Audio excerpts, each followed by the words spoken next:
कहानी की शुरुआत में हमें हमारे मेन लीड को दिखाया जाता है, यानी कि हमारे हीरो को दिखाया जाता है, जिसका नाम होता है सत्य प्रेम और इसको प्यार से सत्तू कहा जाता है, जो कि अहमदाबाद का रहने वाला था। और ये एक बेरोजगार है और ये एलएलबी में फाइनल होने के बाद भी, यानी कि पास होने के बाद वो फेल हो चुका है और वो अपने घर में ही रहता है। उसकी फैमिली में उसकी बहन, उसके फादर, उसकी मदर है और उसके सारे दोस्तों की शादी हो चुकी थी, जिसके इसके मोहल्ले में सिर्फ यही एक कुमारा बचा हुआ था। नाम तो इसका सत्य प्रेम है, लेकिन इसको प्यार से सत्तू ही बुलाया जाता है। बस इसे प्यार से कोई बात नहीं करता। और इसके घर का सिस्टम भी अलग है, यानी कि इसके पिता और वो घर का काम करते हैं और उसकी माँ और बहन घर का खर्चा चलाते हैं, यानी कि वो कुछ ना कुछ काम करते हैं। आजकल उसकी माँ और बहन घर में क्लासेस देती हैं, यानी कि गरबा सिखाने का काम करती हैं। वही फिल्म की शुरुआत से भी बताया जाता है कि सत्तू का सिर्फ एक ही सपना है कि उसकी शादी हो जाए और वो रोजाना इसी बात के सपने देखता रहता है। नहीं है कि ये दिखने में अच्छा नहीं है या फिर इसको लड़की अच्छी नहीं मिली, ये दिखने में भी बहुत अच्छा है। और इसको एक साल पहले जब एक जलसे में ये गया था, वहाँ उसने पहली बार कथा को देखा था और जैसे ही सत्तू ने उसको देखा था, उसको तो प्यार ही हो गया था, यानी कि he have love at first sight हो गया था और उसको कथा तो बहुत ही ज्यादा अच्छी लगती है। यहाँ पर सत्तू ने कथा से बात करने की भी कोशिश की थी, लेकिन बात शुरू होने से पहले ही कथा ने उसको बता दिया था कि उसका एक पहले से ही बॉयफ्रेंड है और उसका नाम तपन है। जिसके बाद सत्तू तो उसको कहता है कि तुम्हारे बॉयफ्रेंड के साथ तो उसका हैशटैग भी नहीं बनता है, हैशटैग बनना चाहिए जैसे कि हम दोनों का नाम है, जैसे कि सत्य प्रेम की कथा। जिसके बाद सत्य प्रेम यानी कि सत्तू कहता है कि उसका उसके बॉयफ्रेंड के साथ उसका कैसा रिलेशन है, यानी कि जिंदगी भर रहने का साथ है या फिर कुछ दिन की बात है, क्योंकि वो उसके साथ लाइफ टाइम रहना चाहता है। वो दोनों बात कर ही रहे होते हैं कि तभी वहाँ पर उसका बॉयफ्रेंड यानी कि गधा का बॉयफ्रेंड तपन आ जाता है और यहाँ पर जैसे ही तपन आता है, वो गधा को अपने साथ लेकर चला जाता है। ये देखने के बाद बेचारे हमारे सत्तू का तो हार्ट ब्रेक ही हो जाता है। और ये एक पहला और आखिरी मुलाकात था, एक साल पहले जब वो गधा से मिला था। कमिंग बैक टू प्रेजेंट, सत्तू और उसकी माँ और उसकी बहन को दिखाया जाता है। उसकी बहन बोलती है कि इसके लिए तो कोई लड़की भी नहीं मिलती और ना ही उसके घर वाले कोई एफर्ट डाल रहे हैं ताकि उन्हें कोई लड़की मिल जाए। और सत्तू का जो इकलौता दोस्त होता है वो कोई और नहीं बल्कि उसके फादर होते हैं। सत्तू अपने फादर से हर एक बात शेयर करता है। सत्तू के फादर को पंचायती राजा कहा जाता है, क्योंकि मोहल्ले के सारे खबर जो रखते हैं ये खबरी। और इन्हीं बातों में से एक बात वो अपने बेटे सत्तू को बताते हैं, जिसके बाद उसके डैड उसको बताते हैं कि सत्तू, तुम्हें पता है गधा का यहाँ पर ब्रेकअप हो चुका है उसके बॉयफ्रेंड से और वो अब पूरी तरीके से सिंगल है क्योंकि उसका ब्रेकअप जो हो गया है।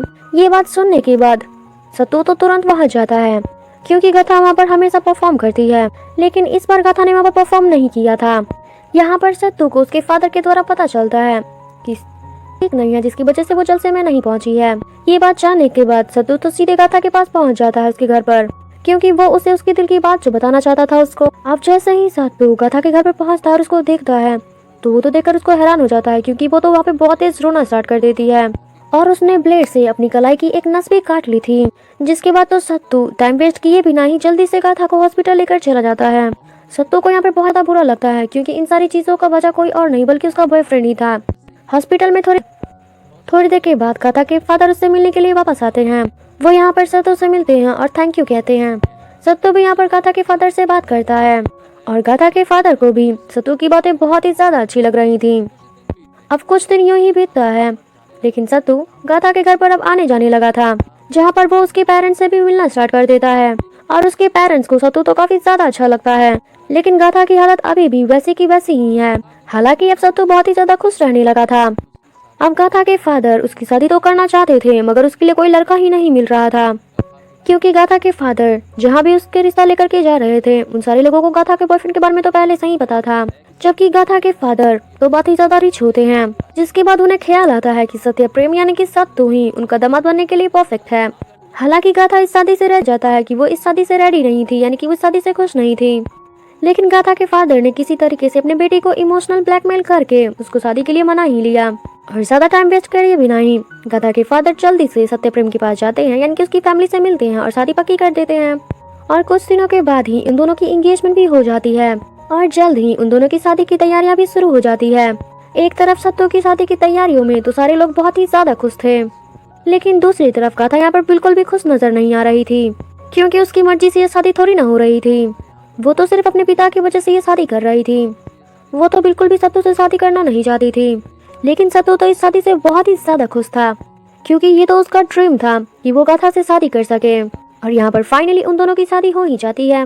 जिसके बाद हमें अगला सीन दिखाया जाता है जहाँ पर इन दोनों की फर्स्ट नाइट थी, मगर सत्तू के पास खुद का कोई पर्सनल रूम नहीं था, जिसकी वजह से जहाँ पर उसकी मॉम गरबा सिखाया करती थी उस रूम को ही डेकोरेट किया जाता उनकी फर्स्ट नाइट के लिए, जहाँ पर फुल एसी था। जिसके बाद सत्तू गाथा को अपने बारे में बताता है कि वो अभी तक वर्जिन है और उसने आज तक किसी भी लड़की के साथ ऐसा नहीं किया है, यानी कि उसने किसी भी लड़की को टच तक नहीं किया है आज तक, और ना ही इससे पहले उसकी कोई गर्लफ्रेंड थी। लेकिन वहीं दूसरी तरफ गाथा उसको बताती है कि वो काफी ज्यादा थक चुकी है, इसलिए वो आराम करना चाहती है, और ऐसा बोलने के बाद वो तो सो ही जाती है। दोनों यहाँ पर सो तो जाते हैं, मगर रात में सत्तू तो काफी ज्यादा खराटे ले रहा था, और खराटे लेना उसकी आदत थी, जिसकी वजह से गाथा को तो नींद नहीं आ रहा था, इसीलिए सत्तू को वहाँ से नीचे जाना पड़ता है। फिर वो अपने पिता के पास चला जाता है।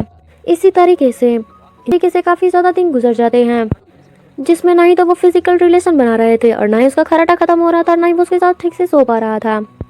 लेकिन एक दिन फाइनली सत्तू की फीलिंग्स काफी ज्यादा बढ़ जाती है। वो तो आज सोच रहा था कि आज तो उसके साथ सोना ही है, इसीलिए वो अपनी वाइफ के पास जाता है ताकि वो अपनी फीलिंग का इजहार कर सके और साथ में उसके साथ फिजिकल रिलेशन बना सके। मगर तभी गाथा उसको एक कड़वा सच बताती है, जिसको सुनकर सत्तू का तो होश ही उड़ जाता है, यहाँ तक कि उसकी आंखों से आंसू भी टपक जाते हैं। गाथा उसको बताती है कि वो एसेक्सुअल है, यानी कि उसके अंदर की फीलिंग नहीं जागती है, उसके अंदर ऐसी कोई फीलिंग्स होती ही नहीं है, और यही कारण होने की वजह से उसके बॉयफ्रेंड ने उससे ब्रेकअप कर लिया, और इन सारी चीजों ज्यादा बुरा लगता है। जिसके बाद वो अकेले चला जाता है और उनको ये सारी प्रॉब्लम्स के बारे में बताता है। लेकिन गाथा के फादर कहते हैं कि हो सकता है कि वो तुमसे कुछ छुपा रही हो, वो तुमसे झूठ भी तो बोल सकती है ना। गाथा के फादर सत्तू को बताते हैं गाथा ने सुसाइड करने की भी कोशिश की थी, इसी से तुम सोच सकते हो कि उसकी मानसिक स्थिति अभी किस टाइम। इसलिए गाथा के फादर उसको कहते हैं कि तुम जितना ज्यादा गाथा को कंफर्टेबल रखोगे, वो तुम्हें अपनी फीलिंग्स के बारे में उतना तब से ही सत्तू गाथा का ख्याल रखना शुरू कर देता है। अब सत्तू गाथा को समझने की कोशिश करना शुरू कर देता है, और साथ ही उसके साथ काफी ज्यादा टाइम स्पेंड भी करने लग जाता है। इसीलिए सत्तू के मन में जो भी आ रहा था वो तो गाथा को डायरेक्ट बता देता है, क्योंकि ये उसकी आदत है।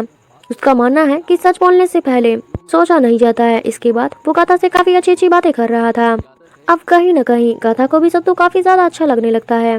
धीरे धीरे करके वो दोनों काफी ज्यादा टाइम स्पेंड करने लगे थे, और एक दिन गाथा चाहती है कि वो सत्तू के साथ सोए, इसीलिए वो एक दिन साथ सोते हैं। जिसके बाद गाथा उसको बता देती है कि वो एसेक्सुअल नहीं है।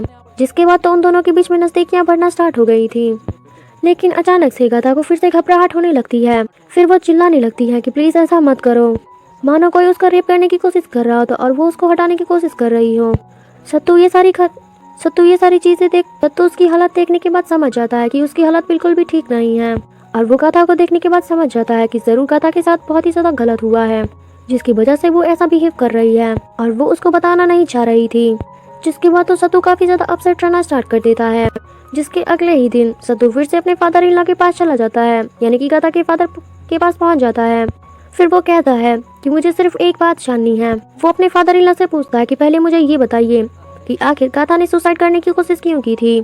जिसके बाद गाथा के फादर कहते हैं कि अगर मेरी बेटी तुम्हारे साथ रहना नहीं चाह रही है तो जाकर उसको 2-4 थप्पड़ मारो, जिसके बाद वो तुरंत मान जाएगी। ये सुनने के बाद सत्तू का तो हाथ अपने ससुर पर उठ जाता है, जिसको देखने के बाद गाथा के फादर तो उसको सारी सच्चाई बता देते हैं। फ्रेंड ने उसको प्रेग्नेंट कर दिया था, लेकिन तपन यानी कि उसका बॉयफ्रेंड उसकी जिम्मेदारी लेने को तैयार नहीं था, इसीलिए उसका अबॉर्शन करा दिया गया था, और यही रीजन था जिसकी वजह से गाथा ने सुसाइड करने की कोशिश की थी। लेकिन गाथा के फादर ने जो भी बताया था उसमें भी कुछ सच्चाई नहीं थी, कुछ ना कुछ उसमें भी मिसिंग था, क्योंकि जिस तरीके से गाथा तड़पी थी वो तो सिर्फ तपन ही बता सकता है। जिसके बाद सत्तू तो दौड़ते हुए तपन के ऑफिस पहुंच जाता है और वहाँ पे तोड़फोड़ करना स्टार्ट कर देता है, और तपन को तो काफी ज्यादा मारता है, यहाँ तक कि उसको कुत्तों की तरह मारता है। सभी लोग तो उसे बचाने की काफी कोशिश करते हैं, लेकिन यहाँ पर सत्तू तो उसको बहुत ही ज्यादा फिर से मारता है। इस वजह से सत्तू को तो जेल हो जाती है, मगर उसे शाम में ही छोड़ दिया जाता है। जिसके बाद वो वापस अपने घर गाथा के पास पहुंच जाता है। गाथा को उसकी हालत देखी नहीं जा रही थी, जिसके बाद वो रोते हुए अपनी पूरी चीजें गाथा उसको बताती है कि 1 साल पहले जब मैं तुमसे मिली थी उसी दिन तपन और मैं डेट पर गए थे, लेकिन तपन ने उसके साथ रेप किया था।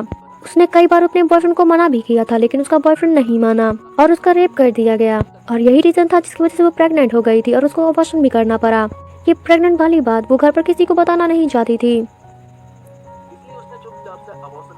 उसके पिता को लेकिन तभी गाथा ने सुसाइड करने की कोशिश भी की थी, और तब से ही वो किसी भी मर्द के आजू बाजू जाने से वो और यही रीजन था जिसकी वजह से वो उसके साथ इंटीमेट। लेकिन सत्तू ने उसकी सारी सच्चाई जानने के बावजूद भी उसको अच्छी तरीके से एक्सेप्ट कर लिया था। उसे इंटीमेट होने की कोई जरूरत नहीं थी। वो उसे एक लंबे वेकेशन पर ले जाता है जहाँ पर वो दोनों काफी ज्यादा एक्सपेंड करते हैं। लेकिन कई बार ऐसा होता है जब उन दोनों की नजदीकियाँ काफी ज्यादा कम हो जाती हैं। लेकिन इसके बावजूद भी वो अपने आप को कंट्रोल कर लेता है, क्योंकि वो नहीं चाहता है कि गाथा के साथ कुछ भी गलत हो या फिर उसकी फीलिंग फिर से हर्ट हो। लेकिन ऐसी जिंदगी नहीं कटने वाली थी। उसे उसका सोल्यूशन तो ढूंढना ही था।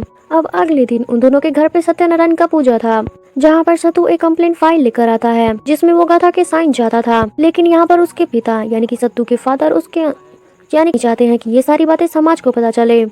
लेकिन सत्तू अपने फादर को बताता है कि जब भी किसी लड़की के साथ गलत होता है तो उसमें से ज़्यादातर जो लड़कियां होती हैं, यानी कि 99% जो लड़कियां होती हैं वो केस फाइल नहीं करती हैं। वो ये सोचती हैं कि उनकी इज्जत तार तार हो जाएगा, समाज उसे एक्सेप्ट नहीं करेगा।